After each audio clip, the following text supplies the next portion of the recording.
এই গরমের দিনে রিফ্রেশিং ঠান্ডা ঠান্ডা ডাবের পুডিং বানিয়ে নিলাম আজকে। হ্যালো এভরিওয়ান, আসসালামু আলাইকুম। আমি একটা বড় সাইজের ডাব নিয়েছি পুডিং বানানোর জন্য। এরপর ডাবটাকে ছিদ্র করে এর থেকে পানি বের করে নিচ্ছি। দুইটা ডাব নিয়েছি আমি, কারণ একটা ডাবে অনেক কম পরিমাণ পানি ছিল। এরপর আমি একটা বটি দিয়ে এই ডাবটাকে ভেঙে ভিতর থেকে শাঁস বের করে নিয়েছি। একদম চিকন একটা ছুরি দিয়ে আমি শাঁসগুলোকে এখন কেটে নিচ্ছি। আর অনেকে অনেক ধরনের শেপ দিয়ে থাকেন, তবে আমার কাছে এত সময় ছিল না। এখন আমি ডাবের যে পানিটা নিয়েছিলাম সেটাকে ছেঁকে নিয়েছি একটা ছাঁকনির সাহায্যে।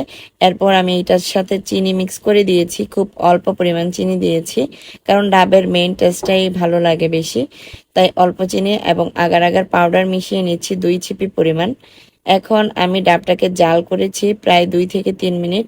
এরপর আমি চিনি এবং আগার আগার পাউডারটা মিশে যাওয়ার পরপরই এটাকে নামিয়ে নিয়েছি, বেশিক্ষণ জাল করিনি।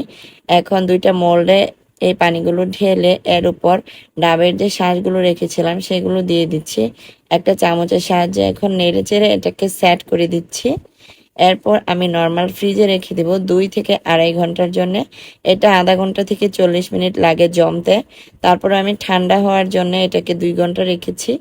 এই যে দেখেন কতটা সুন্দর হয়েছে আমার পুডিং, কিন্তু রেডি। প্রথমে একটা আমি মোল্ড আউট করেছি, এটা খুবই সুন্দর হয়েছে। এখানে অল্প পরিমাণ দিয়েছিলাম, মানে পানির পরিমাণটা কম ছিল।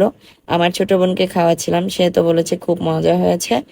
আর একটু লবণও দিয়েছিলাম সাথে, চিনি এবং একটু 1 চিমটি লবণ। এরপর আমি দ্বিতীয় পুডিংটাও মোল্ড আউট করে নিয়েছি, এটা দিচ্ছি আমার হাজবেন্ডকে। এটা কিন্তু আরো সুন্দর হয়েছে দেখতে, খুবই রিফ্রেশিং লাগছিল দেখতেই এবং খেতে অসাধারণ টেস্ট হয়েছে। ডাবের পুডিংটাই কিন্তু পুডিংয়ের মধ্যে সেরা।